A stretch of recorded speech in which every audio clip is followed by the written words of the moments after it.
welcome to this DCA podcast. My name is Laron Carlton. I am the webmaster as well as social media manager for DCA. Hello, I'm Dick Fichette. I am the vice president of DrumCorps Associates, and I'm also the past coordinator, I guess, for the I&E. Great. So we're coming together today just to have this quick conversation to talk a little bit about DCA's I&E as well as Minicore, just to kind of shed some light on the event this year, to hopefully encourage people to attend, but also to join and come watch some awesome indoor drum corps. Dick, would you mind just telling us a little bit about what Minicore and I&E is? Yeah, I'll start with the I&E side of it, since that's the first event that takes place. The I&E, individual and ensemble competition, is set up in a way to allow for people associated with drum corps, be that they're officially associated with them, marching with them currently, or people who have marched in the past. And it's a kind of a spotlight for them to show off their talents individually, and as the word indicates, obviously for the ensemble as well.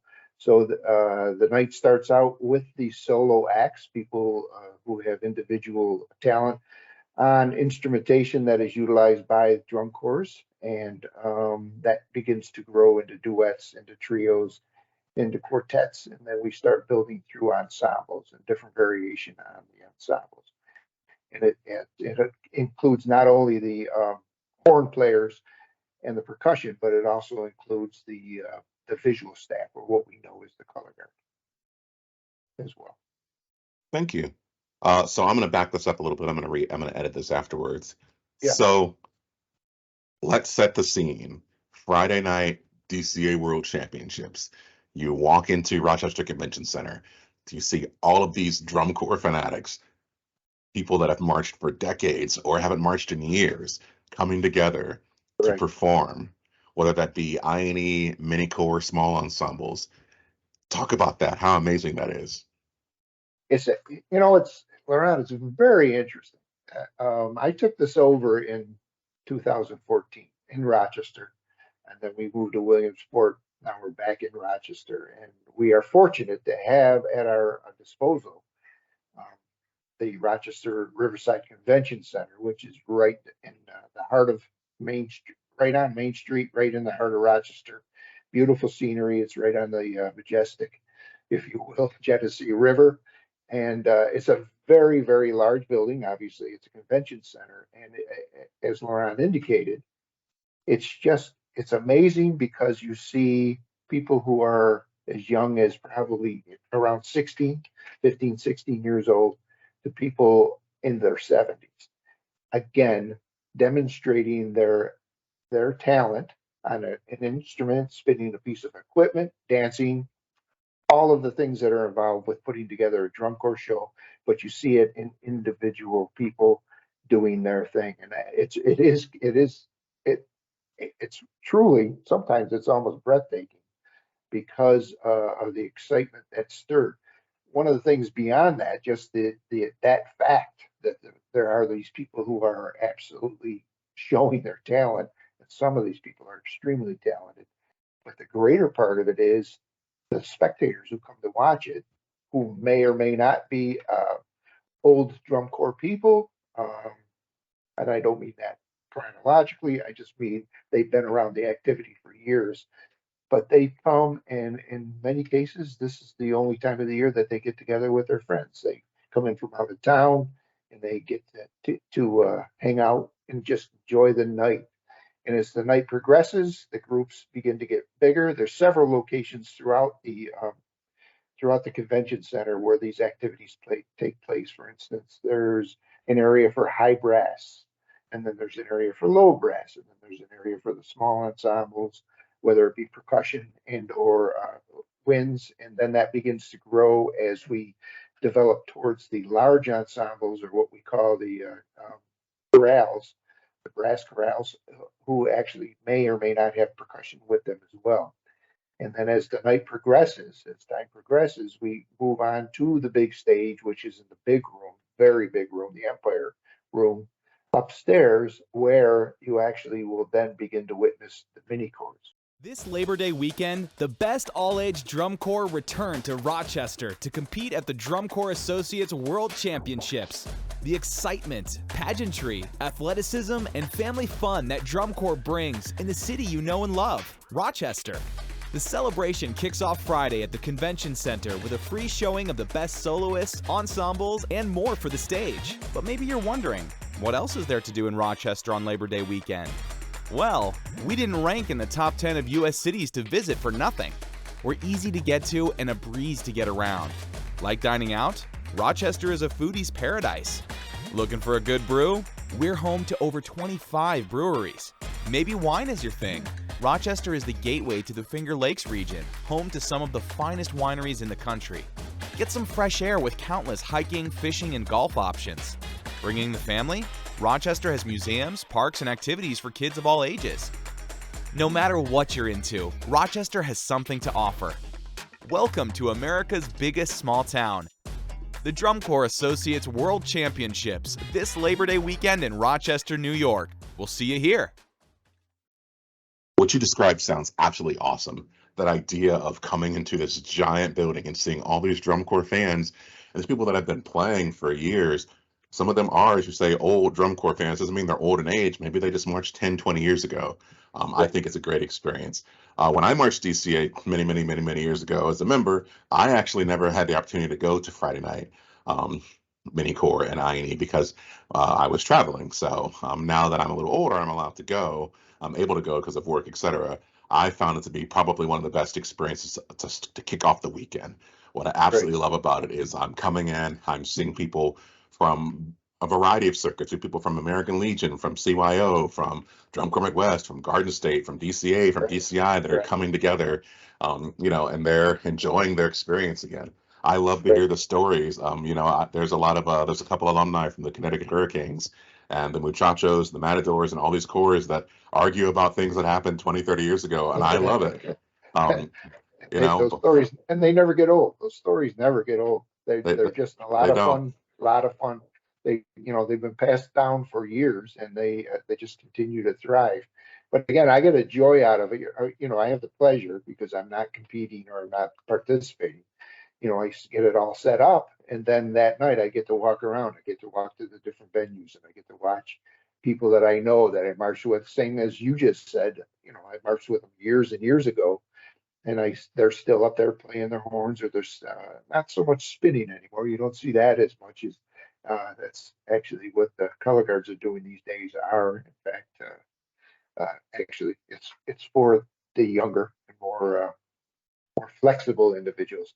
However, over the last couple of years, we've had a couple of old guards like from the Bridgman and drum, the old name drum corps like that, and they put together some units, some visual ensembles, and they play some of the older music that the corps used to play, not necessarily the corps music itself, but the actual recordings, like an Earth, Wind, and Fire too, and they do their routines that they used to do back in the day, and it's still viable to watch. It's fun to watch, to see that's the great thing, is to see the excitement in the performers' faces too, especially the younger ones who haven't done, they've never done a Friday night an I&E situation, and of course they're nervous coming in, but to see the reaction of the people watching them, and they come face to face with the judges. Quite honestly, the judges are not that far away like you would see at a stadium.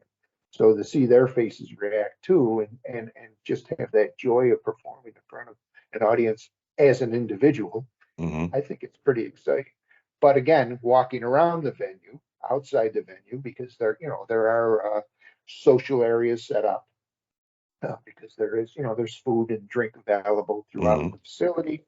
And last year, actually, there is a area outside of the convention center, right along the river, and they set up a food and drink station out there.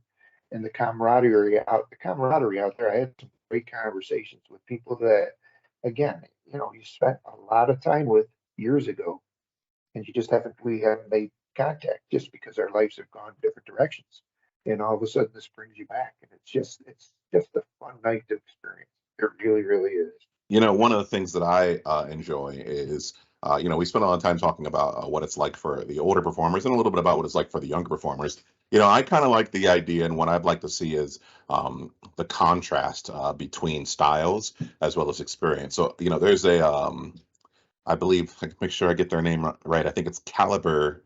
Used to be maybe a drum corps, but I think they were called Caliber Percussion Ensemble last year, and it was a gentleman Cadre. who Cadre. Cadre. Okay, they came out with sling drums, temp toms, bass drum, and it was super articulate. And I Yeah. grew up in the drum corps of the 90s and early 2000s, and when some of the Kevlar heads were coming out, if you're a percussionist, and like tonal bass drums were Sure. kind of getting, Yeah. split in 30 seconds. And these guys came out classic rudimental drums with temp toms and were killing it. And I'm like, what? Because, for me, like, I've only watched old videos, and, the sound quality isn't that great, but I'm watching these Right. people that are they're competing against other percussion ensembles that use modern tuning, and they're demolishing them because the chops are there, right? But then what I love by that is if I can hear that followed up by Eric Carr, who does EMC Productions, to see him come out and do his crazy wild thing, right? Like, I just love that. It's such variety, it's such excitement, but it's also the opportunity for young performers to do what they want, and it's serious. I know we like to talk about it in a fun manner. It is serious, it's serious competition. So can you I was gonna say, can you talk a little bit about the judging component of it? Yeah, I'm not going to say it evolved over the years. Basically, each area, if you will, has one judge, and there's sheets just like there would be at a drum corps show, and they are specific to the area. There's a brass sheet, there's a percussion sheet, there's a visual sheet, and they're really looking at, the judge is really looking at the performance quality itself, not necessarily the number of notes or the composition, or they're really looking at how well the individual or individuals are actually playing their instrument. And it's pretty much remained that way, although there is a fun aspect to it as well. In other words, if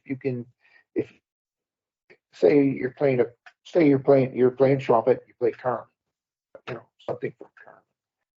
Obviously, we're all familiar with the melody, but if you wanted to take liberties with it to really spice it up, at it, and the judge is going to judge that part of it. He's not going to sit there and say, "Well, this is a Carmen."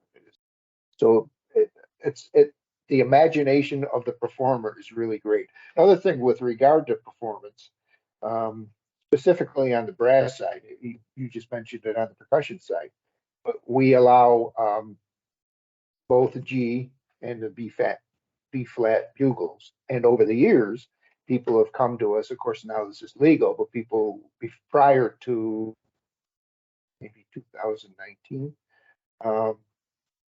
people would come up to me and say, I have a concert, can I use that? And we'd say, sure, we allow that. So as long as it's a brass instrument, doesn't matter what key it's in. Again, it comes down to the quality of playing. Same thing as Moran has mentioned, that drums.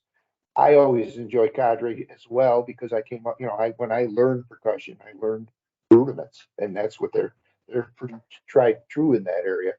And I'm always impressed with them, even though it's pretty straightforward rudimentally, there's a musicality to my ears of those rudiments, and it is interesting to be able to follow along with that. So again, there's something for everyone. We do make allowances. In fact, last year we actually had a bassoon player. They requested, can we do this? I'm a bassoon player. They're playing a brass instrument and a drum corps, but I play a bassoon. Can I play the bassoon? Sure, you're welcome. So we actually go a little bit further. And if you're thinking about this, if you want to do something, I would ask that you would contact me first prior and say, I play an alto saxophone. Can I use that? Can I do that? We'll see what we do. Well, last year, because this, As I say, last year, I think if I recall, did there was also a string instrument too, wasn't there? if it wasn't last year, it was the year before. I know I remember definitely because had I was there. There was a member from the Columbus Saints who had they did a vibraphone and an yeah, erhu, which is like a urhu, yeah, I think it is, a Chinese string instrument, and it was right. That wild. is right. Yeah, you're right. You're right. But again, those kind of things, because obviously in the rules it states it has to be a DCA approved instrument. But in that case, like I said, they send me an email and they say, I'm going to do this, but I also would like to include this, which isn't necessarily an approved instrument. All those string instruments now are approved for us. So it's easy to say yes. But again, at the end of the day, my feeling, having run this, and I've turned this over to somebody else, although I'm helping them this year, as far as organizing it. At the end of the day, I just want everybody to come and have fun as well. I want them to enjoy the night. I don't want them to feel left out. And again, to try to include as many people as possible. Believe me, there's been a lot of juggling in order to get everything fit into the specific times that are set up for the year. So it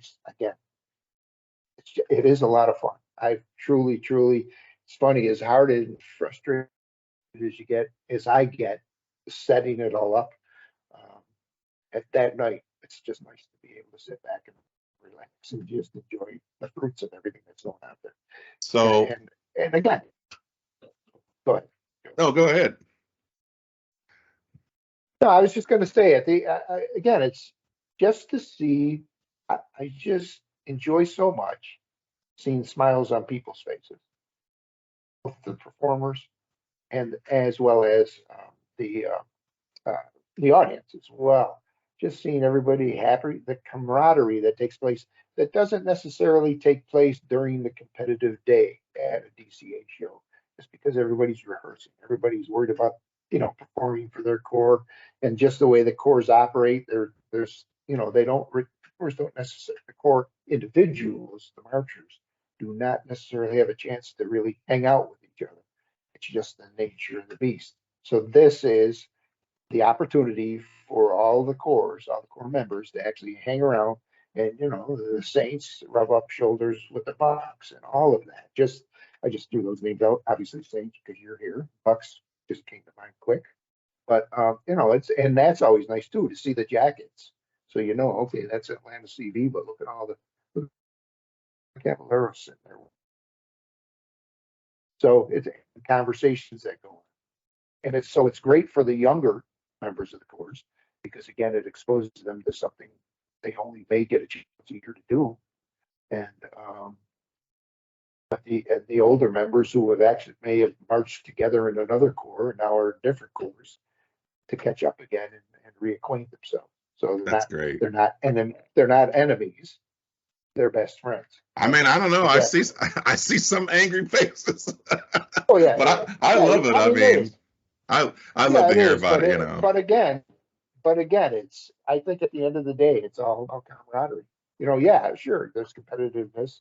There's no question about that. That's the name of the game. That's what we do. But I think this is an opportunity. Well, you know what? Speaking in that direction, somebody be holding a grudge for years and they never get a chance to voice it to that other individual, and now they can because they're face to face. Oh, I love it.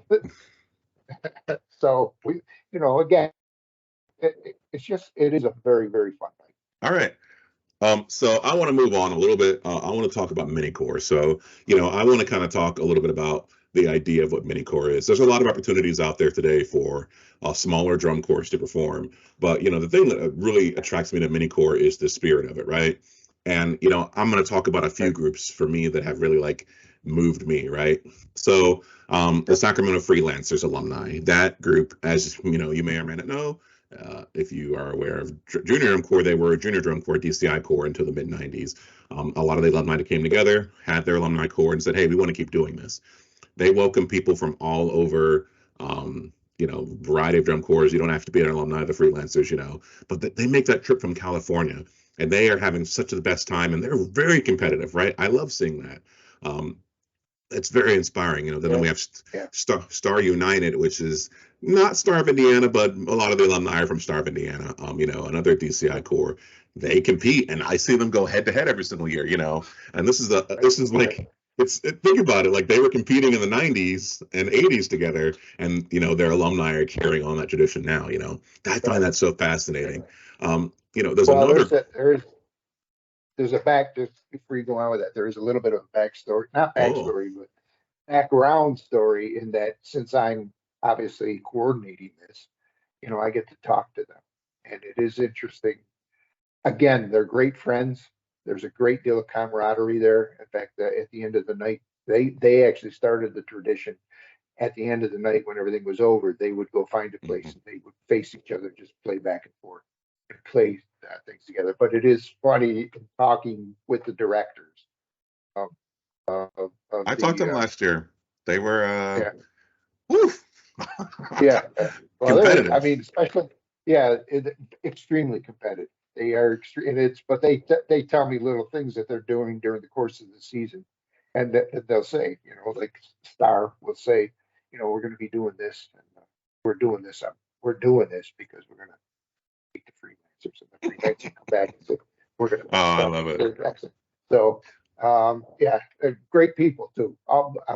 And not that everyone that I deal with in the mini core area, it's again, like the INE, has been a pleasure. That everybody is they're extremely competitive, but at the same time, very, very, very friendly and very easy to work with, very malleable as far as we need you to do this, not a problem, whatever you need. So I think that's great. Can you talk a little bit more about that relationship between the mini corps themselves? Between themselves? Mm-hmm. Or, and it really came out last year. You see, usually when you're watching it as an audience member, basically it's a rotation. There's a 15-minute cycle time between each one, and they, you see them come on, you see them go leave. They have to go up a ramp, they come down, and they leave. And you really don't see that what's happening backstage. There's curtains on that side where they come in, and you really don't see what's going on back there. But they, I get to watch them shake hands, and I get to watch them hug each other.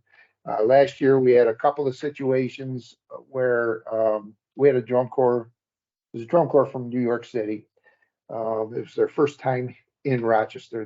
They were in Williamsport, and they went to the wrong location, so they were late getting to the facility. So we immediately began talking to the corps that come on behind them and said, "Could we move you up 15 minutes?" And they were like, "Okay, sure," begrudgingly. And so that all, everybody was making the arrangements, everybody was setting up, everybody was getting ready, and in the meantime, which had nothing to do with Minicorp, on the INE side, there was an incident with one of the visual ensembles that was supposed to be competing. In that they had there was a car accident. Nobody was hurt, but they were late in getting to the site. So we also needed to talk to the Minicorps and said, look, if they get here, we may have to stop you or not stop the performance. Let's get them on in between. And again, sure, okay, just let us know. Turns out that they ended up getting there so that we could put them on before the Minicorps. Oh, that's great. Getting back to the New York Corps, again, they made it to the facility. They were having, obviously they were rushed. So now the corps that we had moved up, we didn't have to move them up. So now we had to push them back. The corps that was performing on stage at the time had a drum set up there, was beginning to take it down when they realized that this corps, as they were coming to, they were like, we don't have time to get our equipment in here. And they turned around not the entire corps, but a member of the corps that was coming off, grabbed the equipment, moved it back up on stage for the next corps to use, which obviously helps a lot. So the camaraderie is there. And there was a couple of instances where a corps coming off the stage you know, they had equipment that they had to move. And for the sake of time, the corps that was coming on after them was beginning to line up, saw that, and ran up on the stage and actually helped That's get the great. stuff up to keep Um, things rolling. So the cooperation is, again, it's definitely competitive. There's no question about it. But they are definitely, you know, we all have the same blood running through our veins, apparently. so, you know, that's great. I think that to hear that story of cooperation, I think is important. You know, I'm gonna talk about two other mini cores before we kind of talk about some of the judging. So, one of the things I really like about mini core is that you never really know what you're gonna get. Some cores do staging, Correct. some cores do a performance art. Some, you know, that maybe don't have the same ability as everyone else. They sit down and play. Yep. You know, and that doesn't, just because you don't move doesn't mean you're not going to score. You know, just Correct. because you don't have X, Y, and Z doesn't Correct. mean you're not going to do well. And the thing about mini cores, it really provides that, it really weights that crowd engagement level very high, but also it's about the quality of what you're doing and also just the idea behind it. So, you know, so I want to talk about, there's two mini cores last year that I found that I also found very unique. So the first one is Phoenix out of Florida.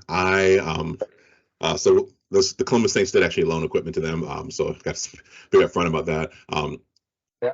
What I found so remarkable when they told me about their idea is that they're like, hey, we want to put together a mini core in a day. And I was like, all right. And so what they did is they handed out all the music. They had, you know, a set of video assignments, things that basically leading up to it, saying, hey, just make sure you learn the music. Let's record it. Let's do a few basic things here and there. They had a drum set. They had a rehearsal log. I don't know if they did, can't remember if they did any drill at all, any marching or staging, but they essentially rehearsed for 3 hours and then went and performed in mini core, and they scored actually pretty well. I think they were a couple points. Yep. Yeah, they were like maybe 1 or 2 points trailing behind the closest group. But you know, it just goes to show that like if you have great players, a fun idea that the crowd can engage in, you can do well. And so to me, like I found that so fascinating because when we talk about drum corps, even when we talk about mini cores, we like to put all these barriers and things. Oh, I don't have enough time. Oh, I don't have enough people. I don't have this and that. And you know, the minimum is 5. You just need 5 people to get on the stage and perform. And if the quality of what you're doing is good, it's crowd engaging. You know, like if you get up there and play music that people are going to know and it's arranged well, you just need 5 people. You can do really well. Correct. You know, and then the Yeah. other, Hang on just a minute, yeah, just so that people listening and watching this understand. The mini core sheets themselves actually indicate, or in the rules, actually indicates it's about the playing. It's about the quality of playing. You may, in fact, do visual moves. You may, in fact, put that, you know, choreography in there, and it will be judged accordingly. But at the end of the day, it's about how well you play the music. you know, what would you say to someone that is, you know, unsure about participating in I&E and mini core? What would you say to them to kind of get them over the finish line? Good question. It's a very good question. I would say first and foremost, if you have any specific questions, you know, you're unsure because you just don't understand it, or you know, am I allowed to do this, or what happens if this? I would absolutely implore you to contact me at your earliest convenience, and it's very simple. You can contact me at vp@dcacorps.org. That's the simplest thing. If you want to put that up on the screen, I will. put this together, go ahead and do that. And ask me any questions that you feel necessary. And if I feel like the dialogue needs to take place where we're talking face to face, voice to voice, I will certainly let you know what my phone number is. Then you can give me a call. We can talk face to, or you can give me your phone number and we can talk face to face. If you're thinking that if you've ever done anything, I'm from New York State. I'm from Rochester, actually. But you know, in New York State, we have an organization called NISMA, which is the organizing music education organization in New York State. And there's solo festivals and there's all kinds of things. So if you've gone through school music in school, in your high schools, most likely you've been exposed to this, at least if you're from New York State. I don't know how they do it in other states. I know these same kind of organizations do take place outside of New York, but or in actuality, because I think the reason why people would be afraid of doing this is just simply because you're afraid to do it on your own. One of the things you may want to consider is possibly finding a friend that also plays an instrument and do a duet, so that you have somebody there to bolster you, or even a trio. So I think once you do it, the second is, and believe me, I have seen people in tears before they've gone up there. They're so scared. But the second they step on the stage, the second they start to play, and the reaction, they get the applause, they hang in there. And I've seen some people actually, and again, I'm not trying to scare anybody off. I've actually seen people just stop because they're just so nervous. And the judges have always been very, very kind. Just take a breath. In fact, I've actually seen people that they've said, "Look, why don't you go sit down and relax for a minute and then come back." While they're relaxing, they're watching other people who are also scared come up and play and do a good job. And the next thing you know, they come up and they're wonderful. They're really, really wonderful. So you won't know unless you try it. You've heard that. It's an old adage, and everybody says it for everything, but it's the truth. If you don't take that step, you'll never know. And I'd rather see people step up and then not do as well as they thought they would, but then come back stronger the next year, just simply because you get it out of your system. And again, you're in among your comrades, people that know you. That's the other thing. A lot of people, people will bring in entourages, people from their own corps to actually, watch and cheer them on. So Ron's actually sat out on Main Street and had people yelling his name for different reasons, but it's again, it's not this is not a do or die situation. It's just a great way to express yourself. That's what we want to do. I am the reigning DCA I&E drum set champ. Yeah. Just, come on. Come on, you trap set guys, come on out. It was a lot of fun. Get out there and compete against them. I figured, why not? Yeah, it was. It's shaping up. I can tell you on the mini corps side, it's really shaping up right now. We have 10 corps, which is significantly. That's awesome. I think we were down to 5 or 6 last year. So awesome. It does move. It does vary, but it's very strong this year. So, and all right, we'll certainly make room for more if we need to. That's great. So the other thing, I also want to talk a little bit about the host. Rochester has provided this great venue at the convention center, and Dick really did hit on a lot of the catered events nearby. But there are also a lot of local restaurants, bars, and other things that you can partake in if you want to arrive a little early and go grab some food, or take a break from I&E to go get some food and drink. It's a great location. You're right on the riverfront, and Rochester, the Rochester Convention Center, is absolutely amazing. And if you want to stay at the hotel is connected to it. It's basically the official DCA hotel this year. So, for the best experience, I recommend staying at the hotel, going to the convention center, and really partaking of what's available in Rochester. There's so many great bars and restaurants.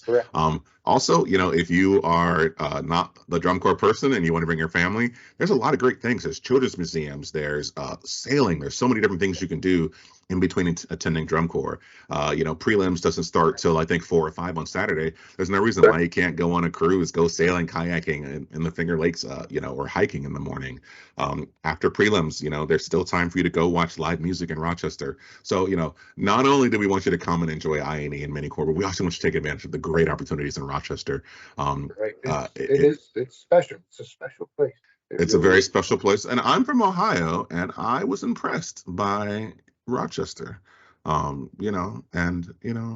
from Ohio. We have certain standards of corn and wheat and so just keep that in mind. We'll be partnering a little bit closer with Visit Rochester this year, so keep an eye out for that. If you are interested in learning about mini corps and I&E, you can go to dcacorps.org/I&E. That's fully spelled out, I-N-E. You'll find their rules, application, etc. there. For Minicore, you can go to dcacorps.org/minicore. You'll find the application and details there. We had some problems with it not working. It should be working again. Got that all situated. If you are looking to buy tickets, you can find tickets at tickets.dcacorps.org. It will take you to a page on our website that has the schedule, describes the individual things. Tickets are available through DCI Showware. If you're interested in a unique experience this year, there may be suites available again at the Rochester Stadium. For that, you're going to want to contact treasurer@dcacorps.org to learn more. If you're a band director in the upstate New York area, bring your band to Drum Corps. Have them watch DCA prelims on Saturday. Tickets are available at deep group discounts so you can introduce your band, your program to Drum Corps. Thanks again for watching this DCA podcast. Hey, thanks, Lauren. This has been fun. Don't say thank you to me, say thank you to the audience.